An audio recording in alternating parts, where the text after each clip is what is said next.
by Van Elaine Terrazola.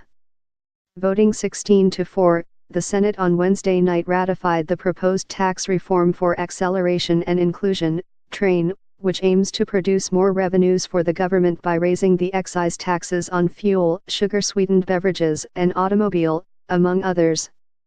Of the 20 senators present, Senators Panfilo Lacson, Risa Hontiveros, Antonio Trill Lanesford, and Bam Aquino opposed the approval of the TRAIN.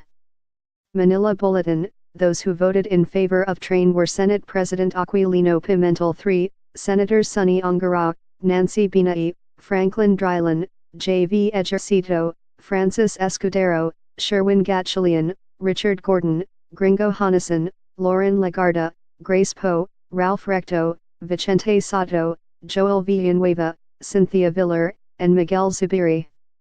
Senators resorted to nominal voting after objections were raised by some of them. Senator Richard Gordon noted that TRAIN failed to justify how the profits will benefit the military.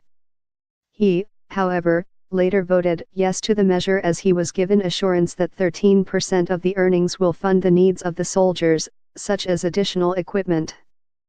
Aquino, in explaining his vote, said the increase in excise taxes would burden consumers as prices of goods would be affected. The House of Representatives had also ratified TRAIN and will be transmitted to President Rodrigo Duterte for his signature.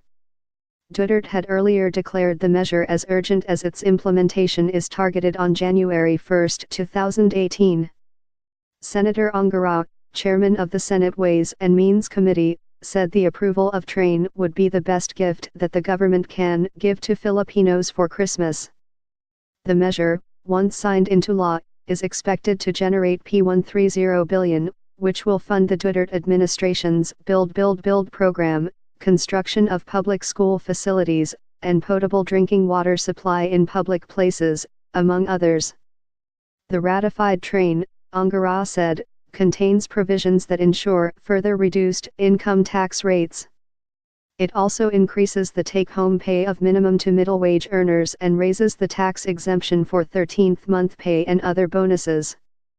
Ongara said that milk and 3-in-1 coffee will remain exempted from sweetened beverage tax, which levies a P6 per liter excise tax for drinks using local sweeteners and P12 per liter for beverages using high fructose corn syrup.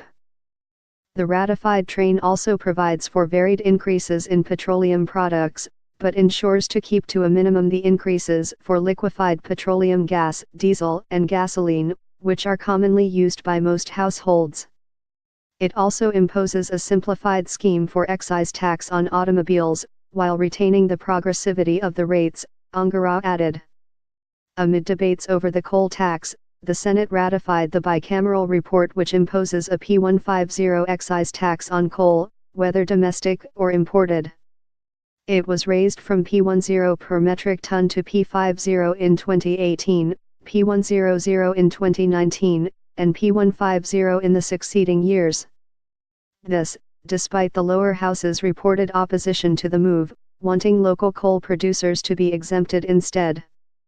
Tags: Antonio Trill Lanesford, excise tax, Francis Escudero, Gringo Honasan, Joel Villanueva, Manila Bulletin, Panfilo Lacson, Ralph Recto, Richard Gordon, Risa Hontiveros, Rodrigo Duterte, Senate President Aquilino Pimentel III, Sonny Ongara, TRAIN.